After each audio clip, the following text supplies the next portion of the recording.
And that is the thing to focus on, not just simply like, oh, wait, where should I go to make friends? It's who you should become. So let's ask that question. Who should you become to make more friends? If you want the mental health benefit of being surrounded by like a group of guys who actually really care about you, who want to grow with you, because that's so incredibly important. You know, I told you my journey at the start of this video.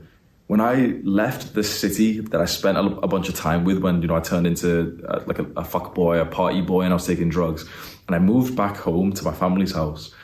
I moved home and I didn't speak to anyone. I wasn't using social media. I didn't even tell any of my old friends that I moved back home. I was just back home and I was just by myself for months and months and months. I didn't even speak. I didn't even have literally a single friend. I was reading the book, How to Win Friends and Influence People by Dale Carnegie.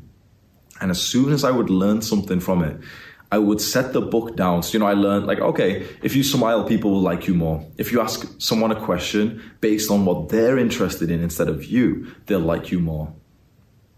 I would learn something small like this. I would set the book down and I would literally walk out of my house and go and use whatever I just learned on a stranger nearby. I went from having just really weird, trash social skills because I spent like 2 years smoking weed all day, every day. So my social skills were just trash. You know, my brain would just kind of like go blank when I'd be speaking to people.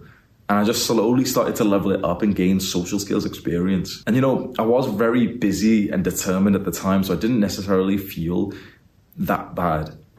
But I've literally got private videos of myself that I would record on my phone, you know, like videos that I've never released to YouTube. And it's literally just me speaking to like me. And I'm just kind of saying like, oh, you know, life's going really good. I've stopped smoking weed. My diet's really improved, but there's one major problem. Like, I'm just lonely.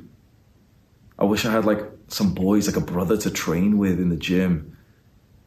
I wish I had people to talk to. After the YouTube channel started to grow and I hired my first employee, after a little while, we would hop on like video calls and, you know, just start laughing about stuff. And like, we ended up becoming very, very good friends. And he's my best friend to this day. His name's Sam. I wish for you to have what I have with him, a close male best friend who you can consider kind of like a brother who has your back, who you know for a fact would literally fight for you. That's incredibly valuable. A guy that you can be totally authentic with. A guy that you can message just saying like, oh bro, I feel like shit. It's so valuable, but you need a certain level of social skills to be able to attract that kind of person. Because the person that you want to be friends with has to want to be friends with you. So if you take a minute right now to think about what kind of guy you want to be friends with, just like almost visualize him. He's funny, he talks like this, he has these values, this is how you spend time with him. You hop on like Discord calls or maybe you meet in person, you go to the gym.